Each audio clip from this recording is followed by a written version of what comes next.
Get in the cart. Right at us. The best in the business, Roger Cleveland. Can't wait to get back to Chicago and Mistwood. This is Party of Fore, a Mistwood Golf Club podcast. Oh, it is a holiday week. It is Thanksgiving.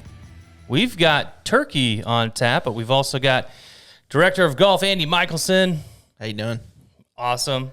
I'm Ben Hutchison, for those that don't know. And we have also starring Scott Hogan. How we doing, everybody? Excited for today. You're always worried that your head's going to be huge when it pops up on camera. It is huge. It's huge in general, and then this does not help the cause. We're fighting for space, so we'll try to back the camera off next year, next season. Yeah, we'll figure it out, but apologies to everybody that gets shocked by my head. It's a good shock. Yeah, well, that's debatable. Well, good thing we're bringing in our friend, LPGA Teaching Professional, Nicole Jeray. Hi, everybody. Hi, Nicole. This will be a high view episode. Nicole has quite the fan club. It will be. Yeah, I think so. Yeah, what's it like? You have people that when you go out and play, they're just, what's Nicole doing? What's Nicole doing? How's she doing? She's the best. I'm glad to hear that. I don't even know that. That's wonderful. You follow our socials for 1 second, and follow you. she knows it. She's just so cool and collected. Just how Nicole rolls. I just like to play golf All right, let's and start. give lessons. Let's start There you out go. big. Let's go like a favorite story. So, some background here. Nicole played on tour for quite a while.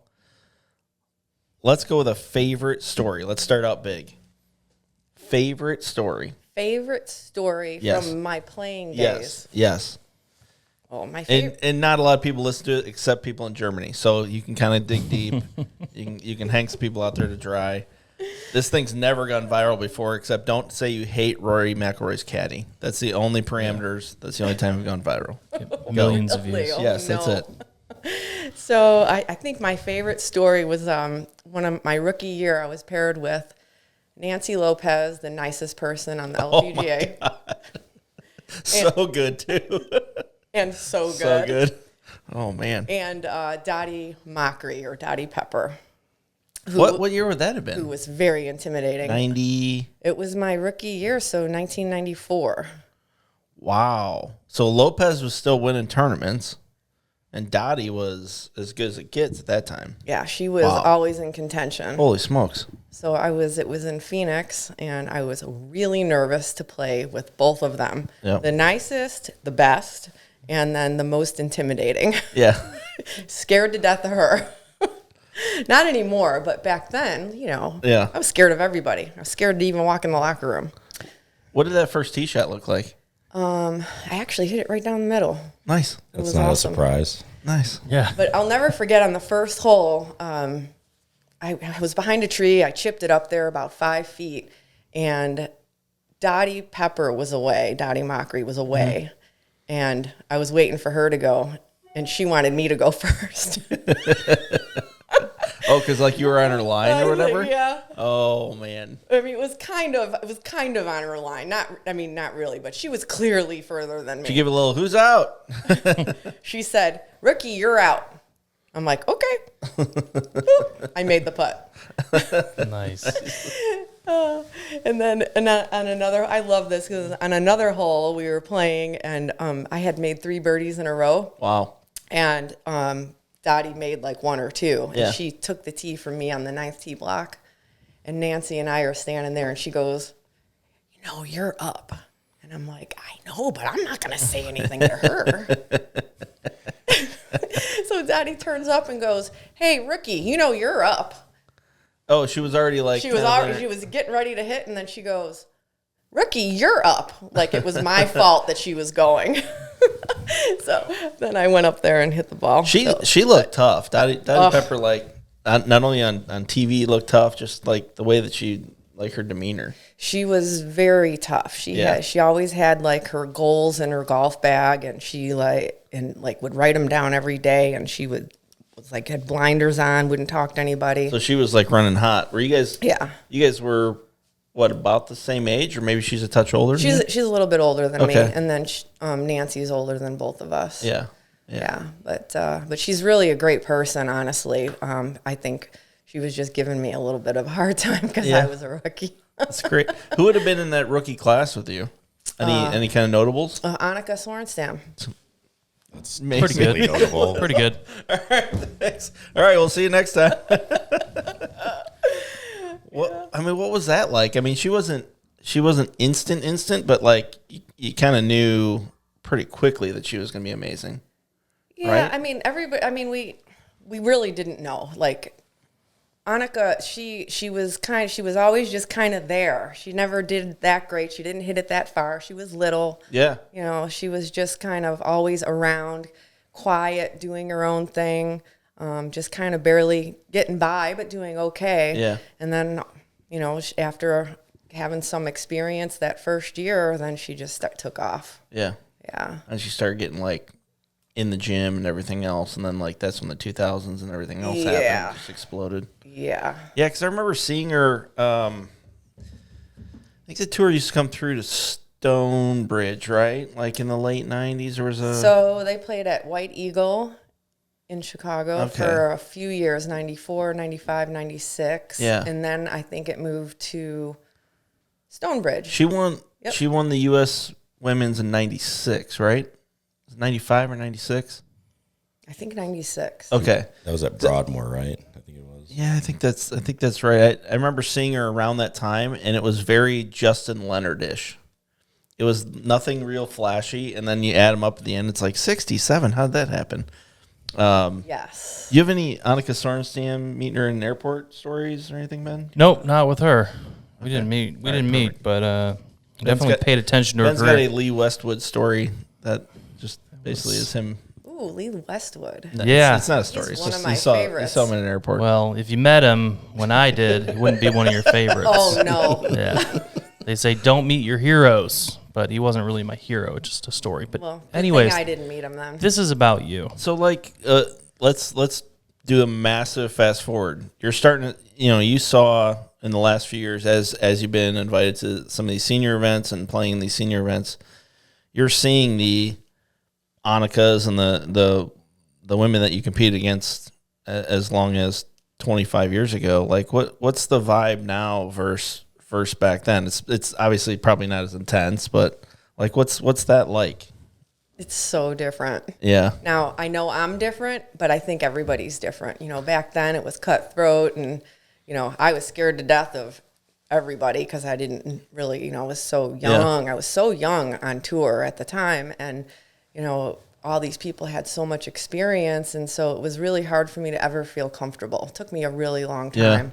But as a senior player, I played for such a long time on tour. Like a lot of people, didn't play that long. I mean, I played on Right. tour longer than Annika did, which Yeah. is crazy. Yep. Didn't have as much success, but I played a Still, long time. yeah. So when I became a senior and started playing, I felt more comfortable and confident. Yeah. And everybody is so wonderful. Yeah. Everybody welcomes you. You talk to each other. I mean, Michelle McGann is like the coolest person ever. Like people She had that the big hats and was really flashy back in the yes, day, right? Yeah. like that. Like nobody would ever talk to me when we were on tour, but on the senior tour, everybody talks to everybody. Yeah. It's fabulous. It's great. I feel so much more comfortable, and I think that's probably why I've had more success. Yeah. That's pretty cool. Well, I want to know just right off the bat, because you coach so often and so much here, but how do you translate from playing tournament golf yourself to coming here and kind of instilling that competition and students to drive harder to be better? Well, hopefully I'm setting a good example. And I want the kids to do well. I encourage them. I know how important the mind is, and you don't have to have a perfect golf swing, but you need to think correctly. And so I'm hoping that I'm able to help the kids with that. And so, I mean, gosh, the difference between good and great is the mind. The difference between great and really, really good is still the mind. And Yeah, I totally buy into that. Yeah, and for some people it comes natural. Like a lot of I have a really good mental game, and that's why I did so well. A lot of that came natural. A lot of it I had to work on. And for some people, but you also said you struggled with confidence. So correct. What is that? How did that shift happen? Yeah, so confidence, I mean, I do. I probably still struggle with confidence a little bit, but you work on it. So you have to train it. You have to not worry about results. You have to get a little selfish, a little bit more,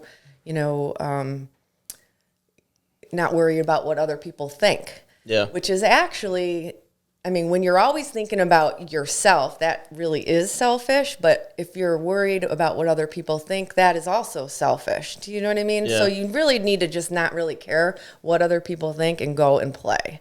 And as I've aged, I've gotten really a lot better with that. Yeah. Is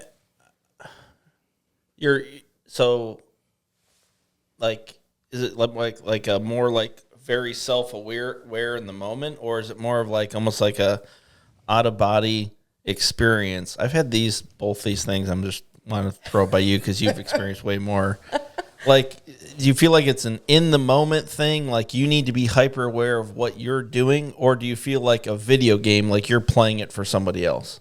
Sometimes I've had my best stuff when I feel like this is so weird. But I think it's instinct. I think it's like just going back to like a feel like you're playing a video game for somebody else. You ever had that feeling? I have not. That's very interesting. Never mind. You're just hammering the R2 button for spin control. Right, spin control. That's it. No, it's like it's that out of body. It's that I'm just gonna do, and like you're not thinking about.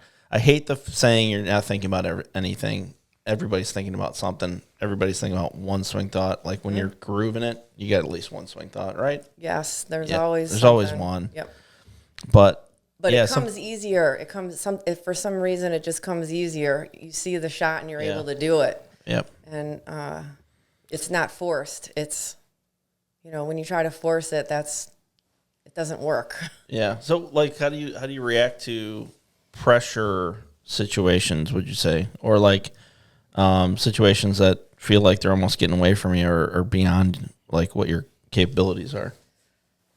Yeah, so generally I do good under pressure, but then when I'm dealing with a lot of adversity, that's when it's a little more difficult. So, but what's been helpful is actually visualizing that adversity, visualizing it happening, and then visualizing you dealing with it the right way. Like, how am I going to handle this? That's like leading into the round, or when is the time for that? Is that during the round? It could be after a round, a learning experience. Yeah.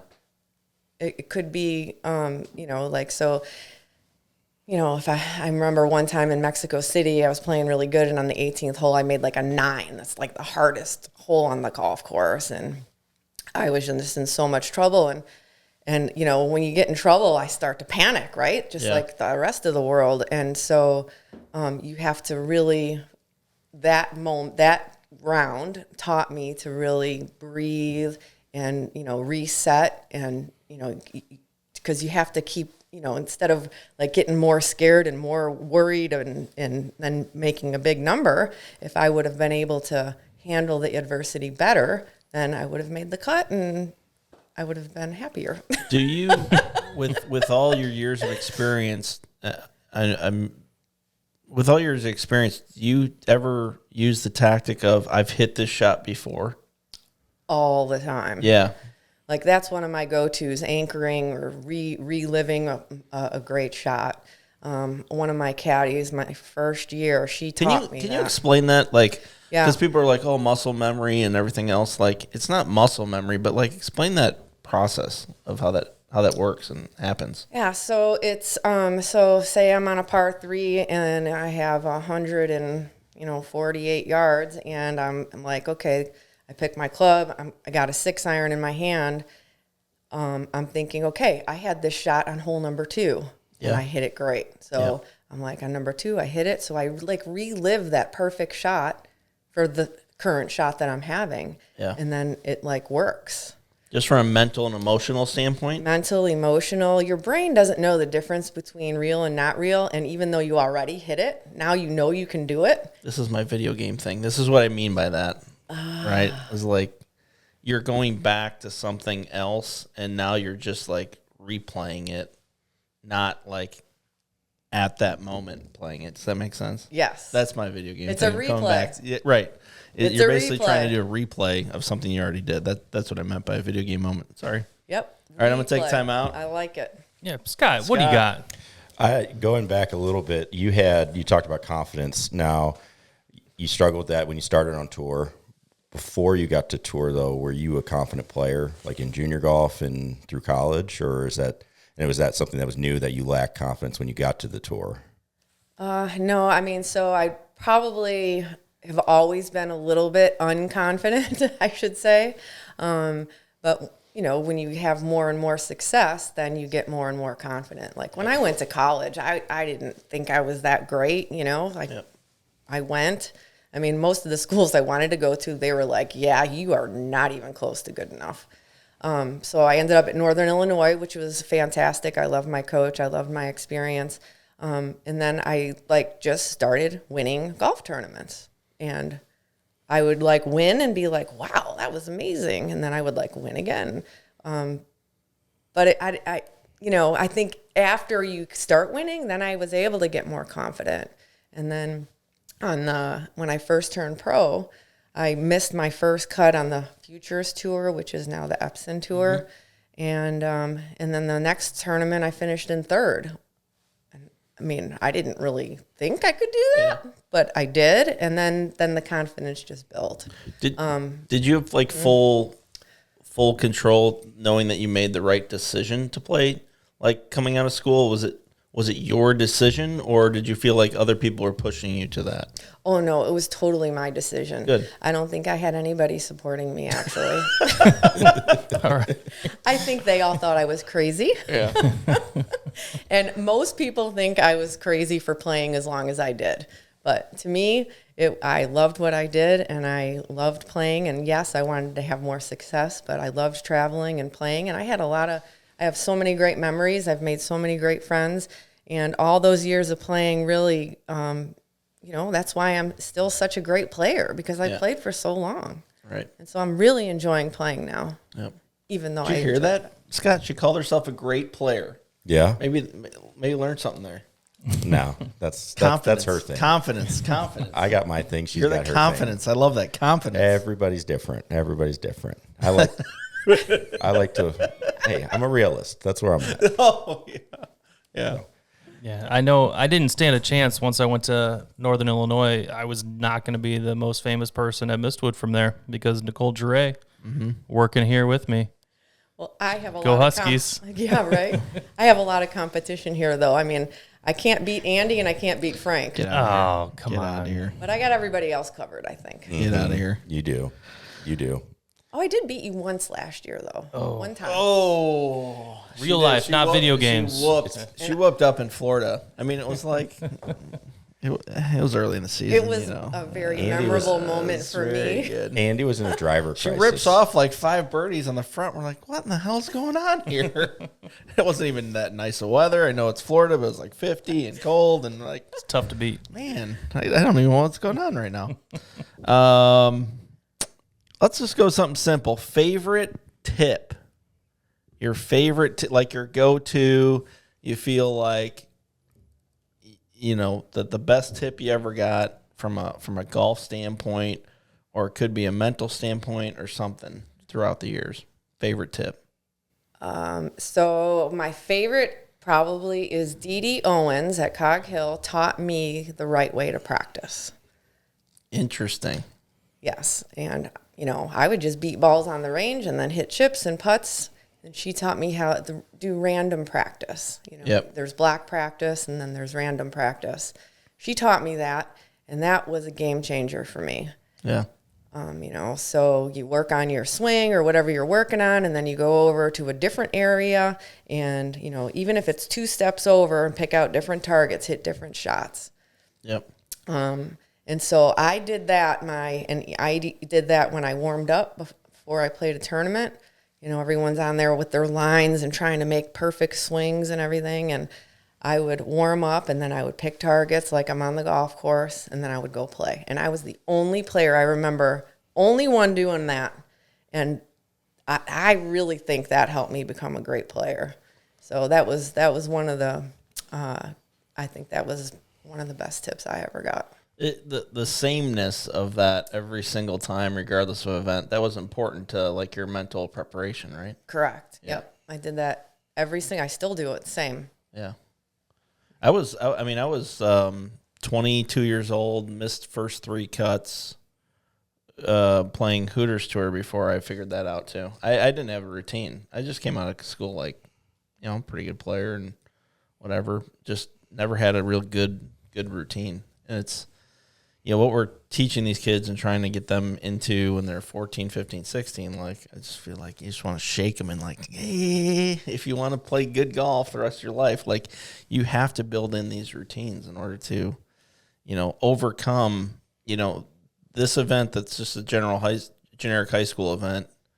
You should be preparing the same way as you would maybe 5 years from now in your college conference championship. Correct. You know, that's exactly right. But how are you guys doing? You know what? We're just soaking in a wealth of knowledge right here. A wealth of knowledge. I have a question. Yep.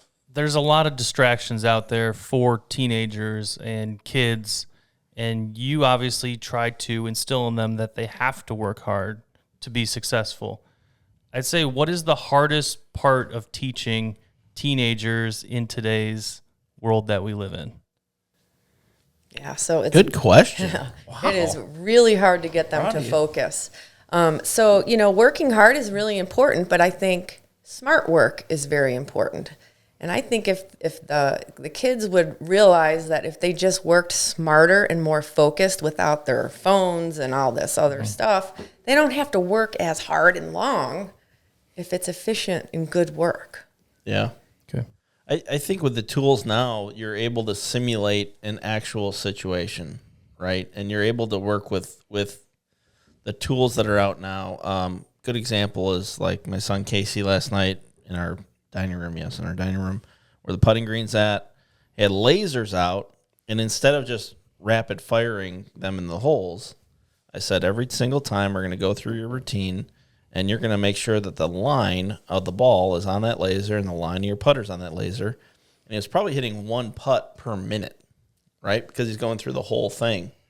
And I think that the benefit of what technology's done and just different ways of thinking about it can really kind of fast forward the learning of the student much faster than like the way that we were doing. Everything was rapid. Like you were saying, you didn't have a routine until you're playing professionally, right? Yes. I didn't either. And just rapid firing, thinking, hey, I need to be out here 8 hours, you know, on the range, just beating balls, you know, in all different directions versus now where things like, you know, TrackMan and those type of things that can tell a player very quickly, hey, you're doing this, fix that, or you're doing this well, keep doing that. Yes. You know? I mean, is minute as a carry number. I never knew my carry numbers. Oh my God, I was thinking about that the other day. I mean, we don't we know about how far the hole's playing. I mean, how far you're carrying it. Who the heck knows that? You remember going and playing public golf courses, and you'd have the sticks at the 150 marker, right? Yes. And you just subtract you'd like be like, 10 for a red flag and add 10 for a blue flag. Yeah, you like eyeball it. You're like, yeah, it's probably 9-ish, maybe. Well, and on the range, you would just like look at the plate they put out for the flags, right? And then you hit shots, and you're like, that kind of carried past it. Like, probably, I'll give it 155. I don't know. Now, if you don't have a rangefinder, feel like you're literally playing naked in the middle of the golf course, like you have no idea what you're doing. Yep. Which is insane. But did that force us to be better golfers in a different way? Like, right? Because it wasn't always the same. It wasn't, you were creating shots. You were, you know, in those scenarios, you're just more, I feel like you're more hyper aware of what you were trying to do in the shot instead of just like, I hit it 140. Yeah, exactly. I mean, not having a laser and not having all that information just made you figure out how to get the ball around. And now we're all like searching for perfection and trying to carry the ball exactly, within 2 yards of 140 and let it release however many. And we know exactly how far the front of the green is and the back. And then TrackMan with our club face and club path. And here's a good one. You played in all different eras, right? What was if you had a Mount Rushmore of equipment, what was kind of like on that Mount Rushmore, like your 3 or 4 favorite things of equipment wise over the years? Not training. So for right, instance, like in '96, I used a Big Bertha driver or something like, well, my what would be the favorite Mount Rushmore driver? Mount Rushmore driver was probably the Great Big Bertha. Ooh. It wasn't the first one, but it was like the titanium second one.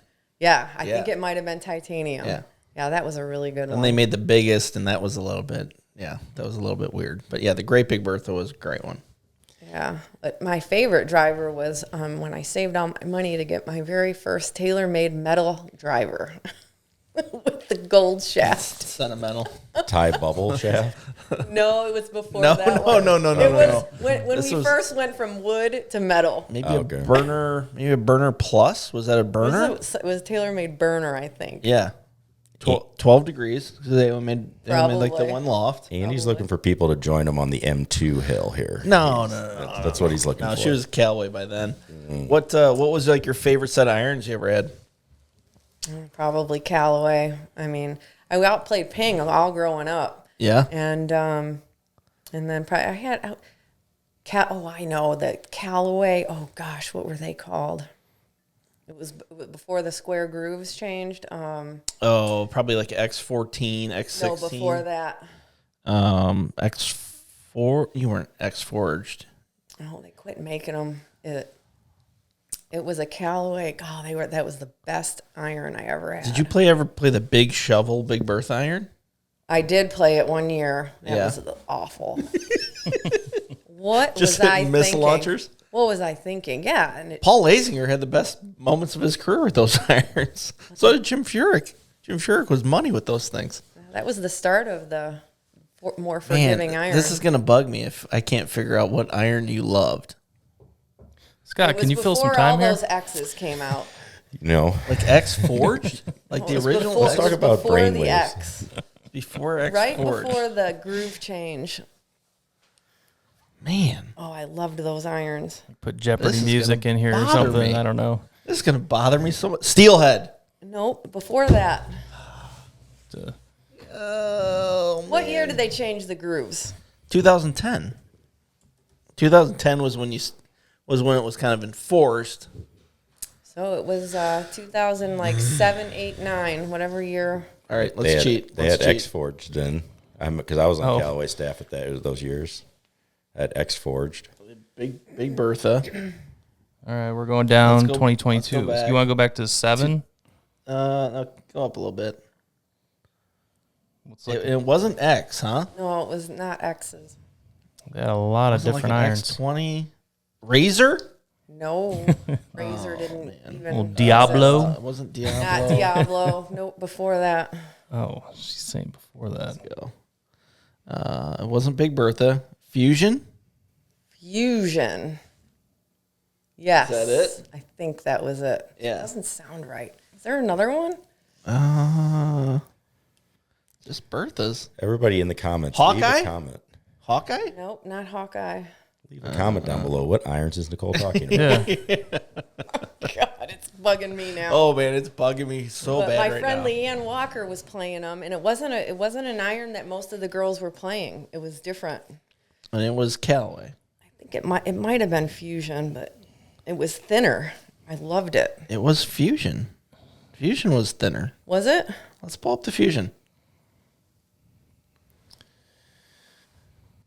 Really going to have to It was edit this portion of the show. No, we're not. We're leaving it in. We're leaving it in. This is beautiful stuff. Did it have like a black back to it, like that? Yeah, I think so. Can't really see that far. My eyes are going. Golly.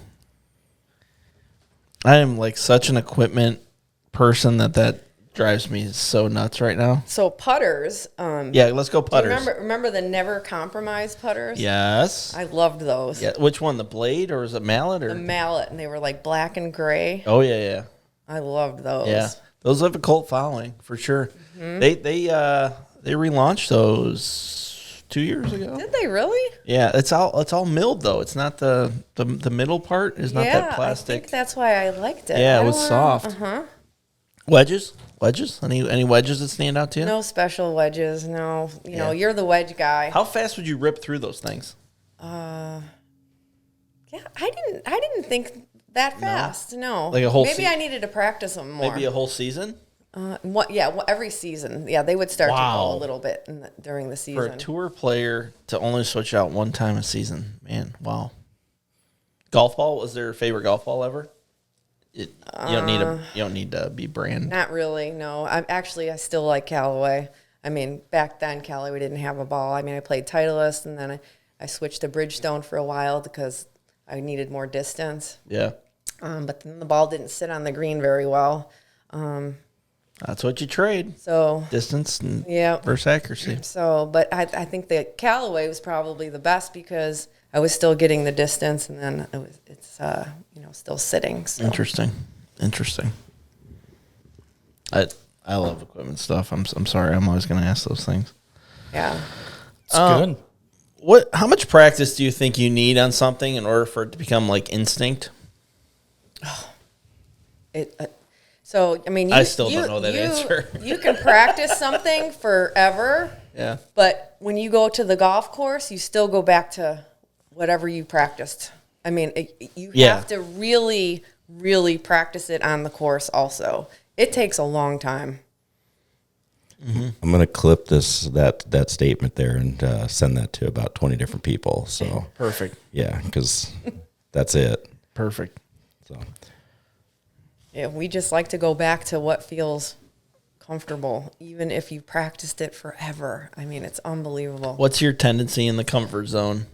And it's a bad one. And it's a bad tendency that you're always fighting against. Oh, my We flip always have at that. the bottom. So, I get a little under the plane, and then I flip it, and then the thing Just goes kind of stall left. out and rotate? Yep. Yeah. So my legs need to keep moving, and I got to not swing out to the right. I need to practice hitting fades. When I practice hitting fades, You hit it straight on the I course? am really good. Yeah. Interesting.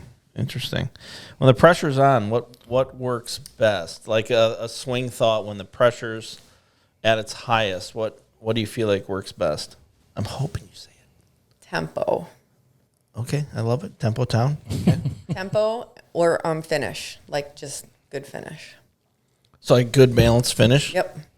Some of my most, nervous times, I'm just thinking about get to my finish, good strong finish, because I get guidey. I know that about me. I get guidey and scared, kind of. So you got to commit, right?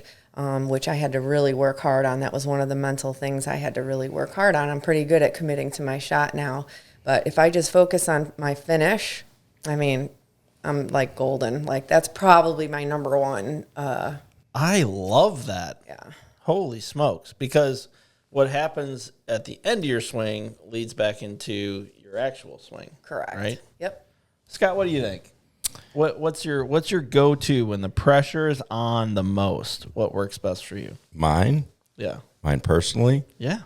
really. Okay. Yeah. Okay. What? Besides blading a chip across the green, No. Come on. No, let's go full swing. full swing. Okay. Full swing. Although we are fixed now, Yep. we should be. You are. Full swing for me is I have to make sure that I pretty much tempo thing, but I don't get too quick with my upper body.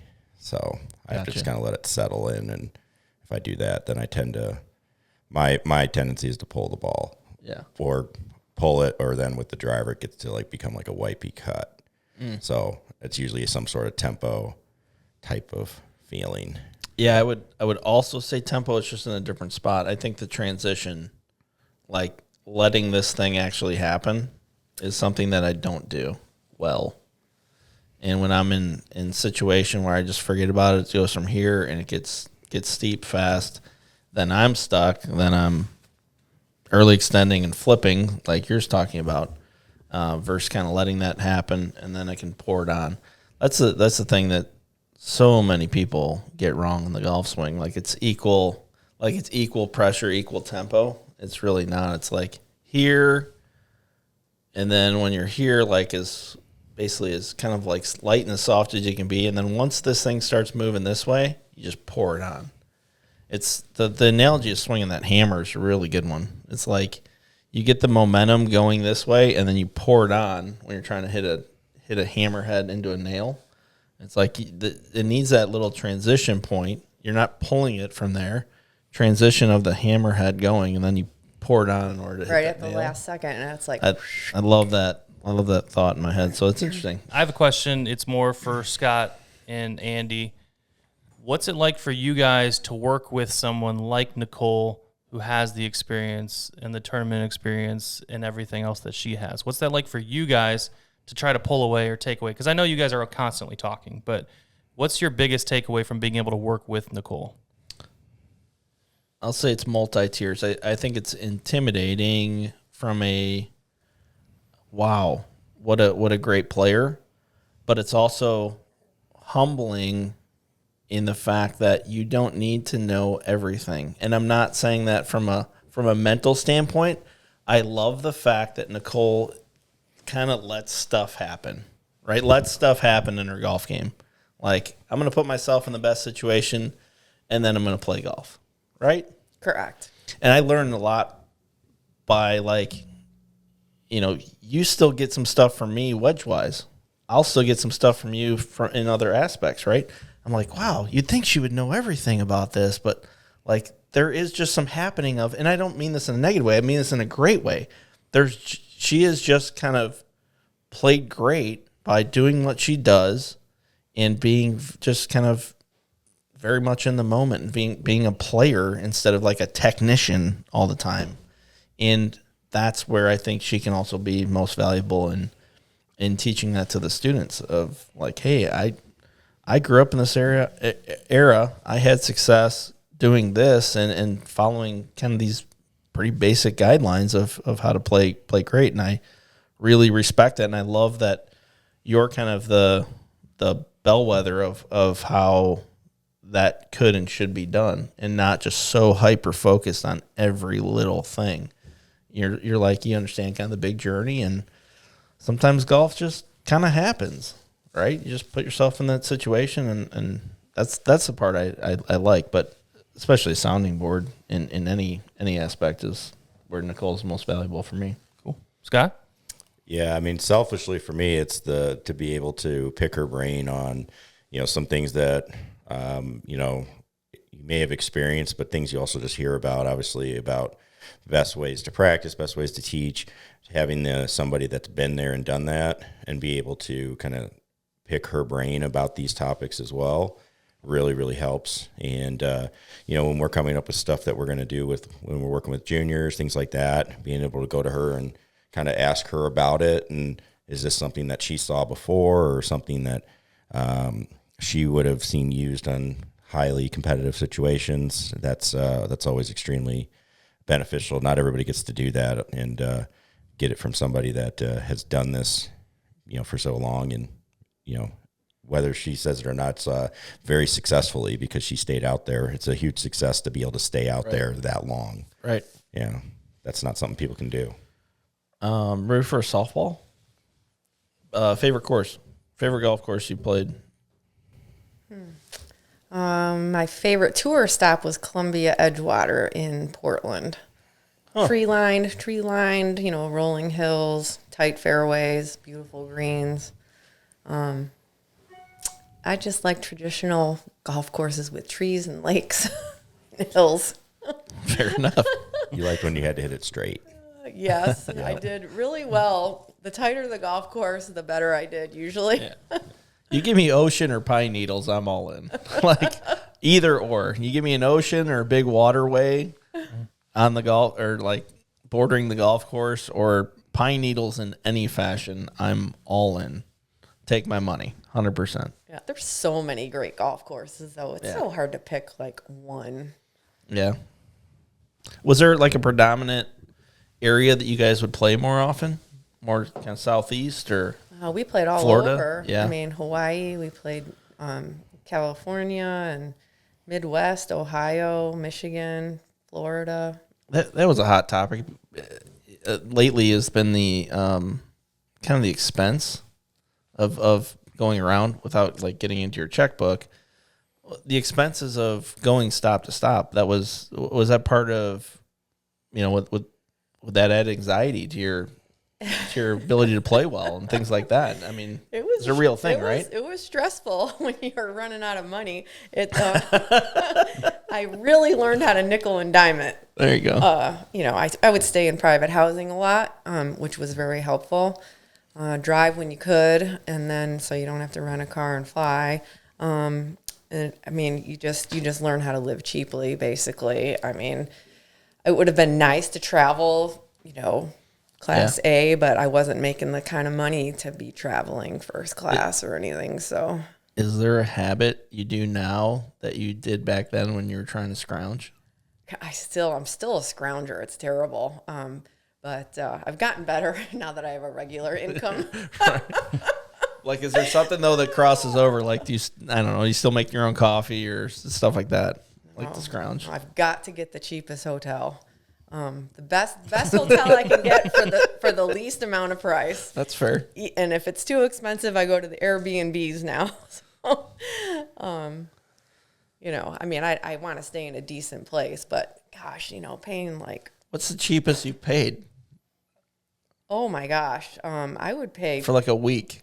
For a week? Yeah, because you would stay for like a week. Yeah, you'd stay for a week. I bet when Priceline first came out, we were paying like $50 or $60 a night for a decent hotel. I got you beat. I stayed for a week in a hotel in Warner Robins, Georgia for $89. For a week? For a week. Oh my God. That must have been a pit. Oh, it was bad. Tile floors, very sticky. Have you ever booked one? Have you ever booked one, then you got there and walked out? Like, yes. Yeah, no, I'm not doing this. Yes. Can't do this. Can't do it. Because, sleep's important. You got to sleep well. Yeah. So if I'm sleeping and I think bugs are in my bed, then I am not sleeping. So it's got to be decent. But I would definitely find the best price I could. And you're still that. I'm still that way. You're not going Hilton Marriott. You're on Red Roof still. Well, no, I'm going to stay at a Hilton. That's what I thought, I got to, It's got to be the right price. Yeah. Like Red Roof Plus. Gotcha. Okay, you got to have the plus. I was going to go to a football game with my sister in Penn State, and she was telling me the hotel is $700 a night. I'm like, yeah, I'm not going. $700 a night for a Penn State football game. To lay your head on a pillow. Yeah. I'm out. I've heard it's a pretty cool atmosphere. I mean, but maybe not $700 worth. $700 worth. If you had one mulligan, where would it be? And when would it have been? Just any time in your career, if you had one mulligan, or would you have taken it? Mulligan. Oh, gosh. Yes. So I was leading a tournament in 1995 in Pine Wild, North Carolina. Ooh, nice. And I was playing this par 5, and I hit it into this bunker. I was laying up, and I hit it into the bunker to the left. And then that would have been my mulligan to not be in that bunker because it took me 3 more shots to get out. Oh. It was so like the 60-yard bunker shot. Yeah. Is not my favorite. So from that day, I have avoided 60-yard bunker shots my entire career. Yeah. So, but if I could lay up again and not hit it in that bunker, I should have aimed more right. Yeah. Then, I might have won the tournament. 1995. That's my mulligan right there. All right. Digging deep. Talking about anchoring. That would have been a game changer. Anchoring works both ways. Yeah, what's your thoughts on anchoring? Yeah, you don't want to remember that, right? Yeah, it's kind of a scar in my head. Yeah.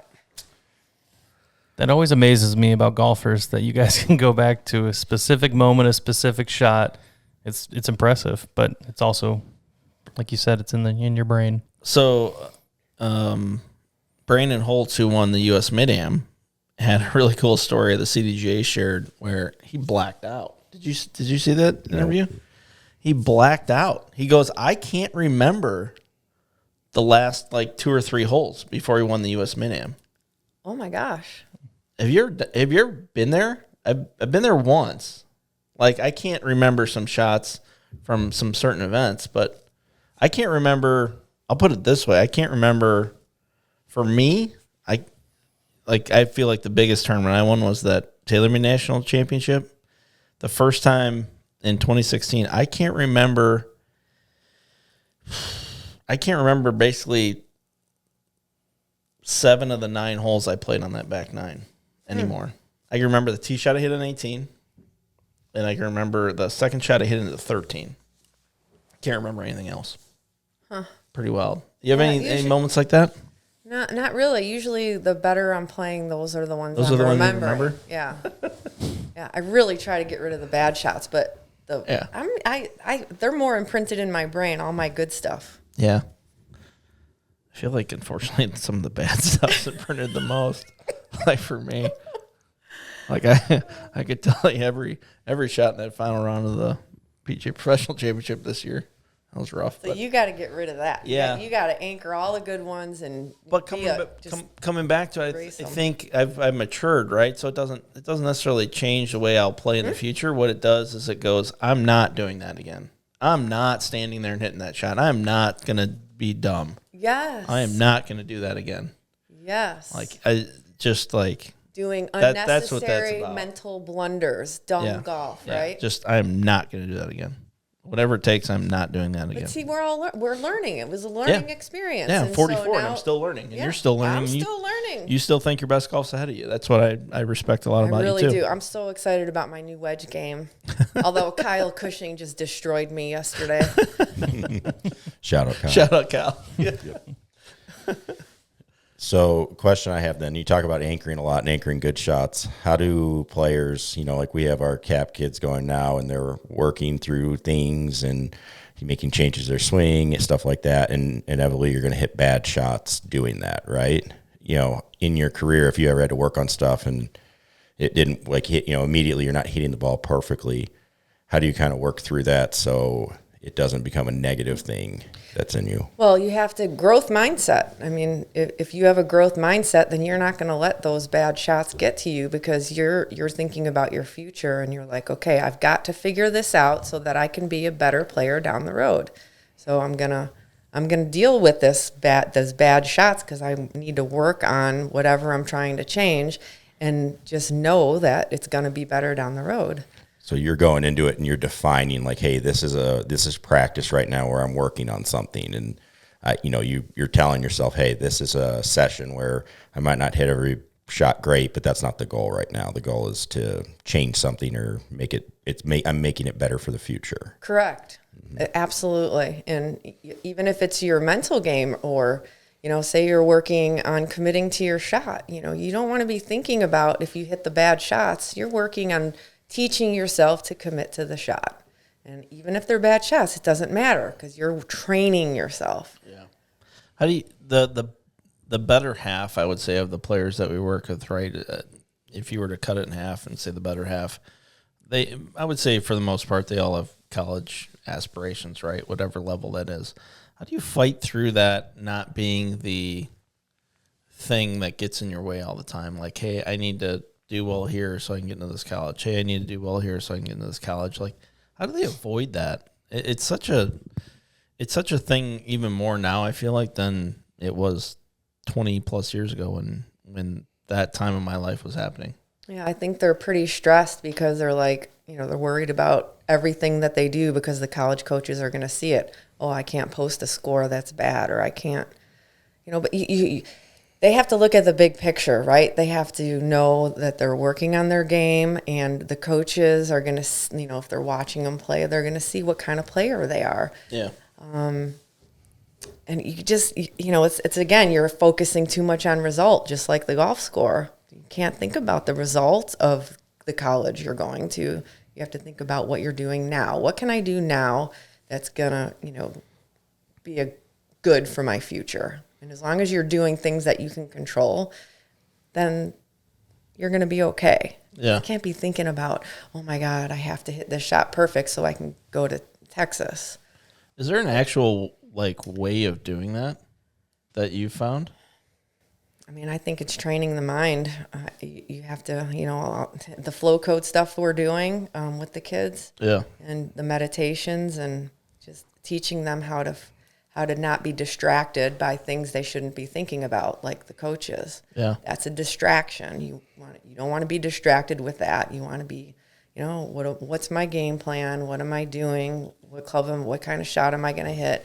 Visualizing your shot. Those are the things you need to be concentrating on. You can't be distracted with all that other stuff. And so you have to train yourself off of the golf course, on the golf course before, so you can get your mind to do that. And it's not going to happen overnight. Yep. And the journey's not a straight line. And it's not. And you can't control the timing of it. Yep. Right? Yeah. And some days are going to be easier than others, right? I mean. Yeah. That's golf. That's golf. That's life, right? Yeah. Did you have a stretch where like everything felt the same waking up day to day ever? I feel like every day is different. Yes, I agree. Gary Player said that too. Oh. Yeah, I feel like you're just trying to overcome like the challenges of the day with a different feeling or a different swing. What's the worst feeling for you? I'll go first, and then I want to go around. What's the worst feeling for you when you're like waking up and getting onto the range that day? What's that feeling that goes, oh crap, this is not going to be good? And for me, I have days where I get on the range and my clubs feel like they're C2s, like they're lighter than light. Wow. And when that happens, I'm screwed. Just turn the lights off. It's going to be a grind all day long because I am not going to be hitting too many solid shots. You're going to get a grade A grind sesh out of me. Might still be an okay score, but like I mentally flip it on and I go, all right, this is going to be a hit 7 greens and still try and break par type of round. It's going to be bad. And you're talking about a guy that has like, I'm like a D4, D5 swing weight. I'm a little heavier swing weight guy. And there are times where I'll stand on the range and I'm like, I can't feel the damn thing. I cannot feel this club head right now. Wow. So how about you? I'm not sure I've ever had that. What's like that? What's that oh crap moment that I've had it in putting, right? Like the putting where you're over the ball, or the chipping, both short game. Not so much ball striking. Okay. But chipping or putting, like the putting, like you feel like you can't get it in the hole. Like like Ernie Els, just like walking around it. But it's not a one day thing. It's like a stretch. You got to like really, it's like mental. You got to get rid of it. Same with chipping. I've had like a stretch of 2 weeks where I felt like I was going to just chunk or shank every chip. I mean, I've never had like one day. Like it's usually a stretch of time. Is there, and so like those moments when you're like 15 minutes out from teeing it and you feel like the ball just cannot go in the hole. Like what do you do? I know. It's What do you do? Like what do you do in those moments? But you really just have to reset. You have to reset, visualize, try to see the ball going in, try to do different things to help. Yeah. I mean, honestly, if I'm having bad putting, I work on it and then figure out how to develop some confidence so that I don't have that happen. Right. But yeah, I don't think I've really not one, like I'm putting good one day and the next day it's like, oh my God, it's not going to go in the hole. It's usually a stretch of time, you know? Yeah. All right, Scott. How about you?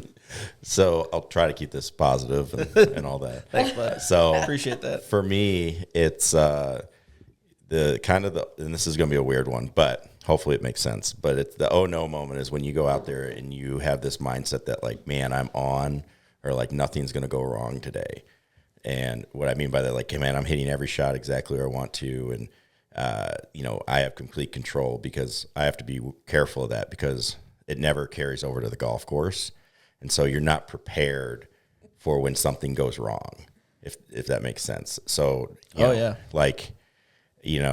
it's real, when I play my best is when I feel like I'm ready for whatever's going to happen, as opposed to like, hey, I'm dialed and this is this isn't going to go bad. Like I'm going to, because the moment it does go bad, because it inevitably will, like you're not going to hit it down every fairway and not going to hit every green, but then it's almost like a shock to the system. So, I think it took me a long time to learn that playing good golf is not hitting every shot perfectly. It's but you get sucked into those, what you're talking about. You get sucked into those you call it sessions. Yeah. Where like you're on the range that morning, just a you call it sesh. Just I'm hitting it wherever I want to. I can do this to the golf ball. It's like you got your damn hand on it. You can just place it right on the green wherever you want. I mean, we've all had those like warm up times, and then you get on the golf course and you're like even through 10 holes. And you're like, what's going on? I was just striping it. And I feel like, to your point, both your points, like there's that balance there that us dumb golfers forget about. Like, okay, I had that you call it sesh, but how did I putt on the putting green? Oh, I couldn't hit the hole. I couldn't touch the hole. So I try and like keep myself in balance. Like, hey, if we're doing this good, then let's hit some wedges and let's feel that out and make sure that, like, if I'm in a really good spot on the range, here's a little inside baseball. If I'm in a good spot on the range, I'll make sure to hit as many clubs in my bag as possible, because I want to go back to what you said, which was I want to be able to recall on the golf course. So instead of kind of just hitting 5-6 clubs that you normally would hit, like, the wedge, the 8-iron, sometimes evens, odds, whatever, I'll try to hit as many clubs so I can go back to like a positive recall. And I honestly didn't start doing that until probably a few years ago. Like stuff like that, right? Just stuff that you learn mentally that you need to overcome. So always learning, always a journey. Always learning, no doubt. Yeah. Well, as for me, as a voice of the average golfer out there, That's one thing that, and it might sound silly. Make you feel No, alienated. not at all. I never feel that way. It's good because I know I can learn more from you guys. But for me, when I go to the range and I'm going to play around a golf and I feel like I can't get comfortable setting up over the golf ball with the driver, I'm always shifting forward. I'm shifting back, shifting forward. The hands feel weird. And I don't know how to break that, because then as a 90, 95 golfer, everything's going to go downhill from there if I'm not putting the ball near the fairway. Their answers will be the same. What would be your answers to that? A person that the best 18 handicap I know can't feel the same on the range each day. Yeah. As always like weird ball position or aiming wrong. What would you have them do? I would have them put down some stuff that makes them get that right. That's exactly what Yeah. I was gonna say. Make sure you're setting it up right. Yeah, it's the sameness. It comes back to when I was first kind of teaching my kids to play, we would do something very simple. Is I would put a tee in the ground and a tee in the ground where their toes were supposed to point to. Mm-hmm. And so at the very least, we had a tee facing back this way, so our ball position was always the same and our toes were always the same width, right? Because you're kind of like a child, right? Each time is Absolutely. different. My wife would say the same thing. Each time is different. Each time you approach the ball, Yeah. it feels different. It's because it is different. You're Okay. aiming in a different way. Your with your stance is different. All those things. So bringing the sameness to it is going to be the most important thing. Yep. Same thing. Agree. And training your alignment and your setup and your grip. Maybe take some lessons. Also helps. That's why I love those alignment sticks on the range. And you actually have to practice. I know. I do. This game. Oh yeah. If you don't find, it's not the enjoyment. Like the playing is a byproduct of the fun you have in practice. Mm-hmm. Like if you don't enjoy practicing this game, find another game. Like you have to enjoy practicing the game if you're gonna be good at it. It's a goal for 2026. It was a goal for 25, Yep. 24, 23. Let's do it. Everyone says you work at a golf course. You must be let's pretty do it. good at golf. Let's do it. I play 5-6 rounds a year, but we're working on it. We're working on it, guys. So before we go, we have to ask, Thanksgiving, Thursday. Oh yeah, buddy. What are you most looking forward to food-wise for Thanksgiving? What's your go-to food that you can't wait for? I'll start with you, Nicole. The stuffing coming out of the turkey, the real stuffing. So you do in-bird. Yeah. In-bird. Got it. Okay. That's my favorite. Is there a sausage or anything in there? Is there meat inside the stuffing at all? Oh, I'm not cooking it. I don't have any idea what they do, but I eat it. Got it. It is good. Got it. Nice. Scott? Along the same lines, except we don't need that real stuff. We need the actual good stuff, which is the stovetop, specifically the chicken flavor. Specifically the chicken flavor, stovetop stuffing. Do you put any meat in it? No, it's Really? no. Are we going to repaint the Mona Lisa out there? No, we're going to keep things perfect. Well, see, my grandma, and I'll also go with stuffing. It's one of those things like it's just terrible for you because it just is, but you're going to eat it because it's that day.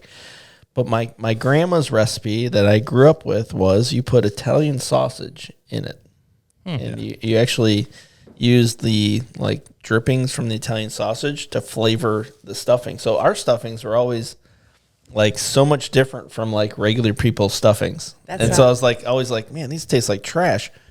And like it was so flavorful. And she was like really big on celery, real big on it. Like she would do the stovetop, but then it was like extra onions, extra celery, and then Italian sausage. And it was in bird. Had to do it in bird, which I've never been successful at doing that. I've probably tried it 3 or 4 times.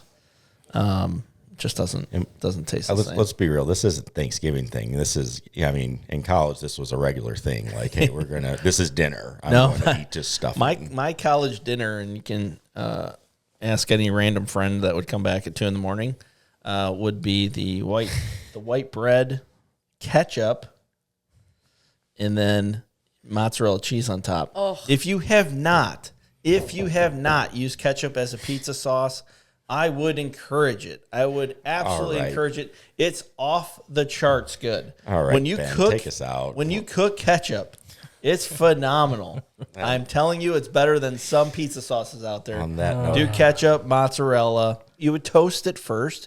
You got to toast the bread first. Then you bring it out so the ketchup doesn't just soak straight in the bread. Then you lay it on top.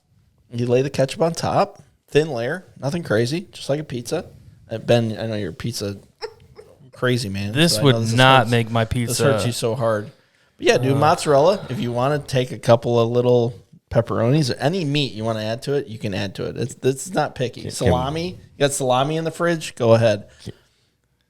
But yeah, then you retoast it a little 3-4 minutes, maybe in a. It can't go in like in a nice oven. It's got to be like one of those junky toaster. little toaster ovens you have on the counter.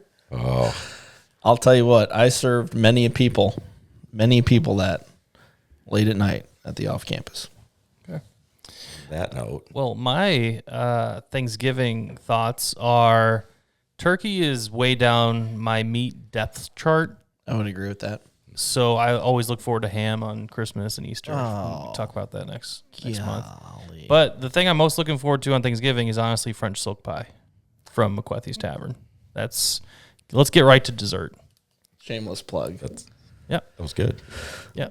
Marketing director. Always a little marketing. Oh, I'm going to get in trouble for not inserting more marketing into this episode, but we had a lot of Nicole, so. Pecan nut cups? We do like the nut cups, pecan nut? Okay. No, I'm not a pecan guy. Pecan nut cups are good. I like pumpkin pie. Just plain or like tons of Cool Whip? No, the Cool Whip whipped cream. Like a mound Gotta of it. have that whipped cream on that pumpkin pie. It's so good. Yeah. Well, this might be the longest episode we've Let had. Scott go. Scott, No, I'm in little a dessert guy. I'm in a blender over this bread pizza ketchup thing. It's so good. I can't No. get His brain past is this. All twisted. right, we're now. neighbors. I'm bringing it down sometime. And you're gonna love You it. are. It has to be You're 2 gonna a.m. love it. The door is locked. Yeah, has to be 2 a.m. Come on down. We'll do the fire. Get a couple of whiskeys in us, and then we'll have it. And it's gonna be amazing. I'm telling you, it's good. No, Oh, it's amazing. refuse. It's amazing. All right. Well, Nicole, thank you for making it to the studio today. It is always a pleasure. I've enjoyed my time thoroughly. Thank It you. was an hour. Yeah, this is going to be a beast to edit.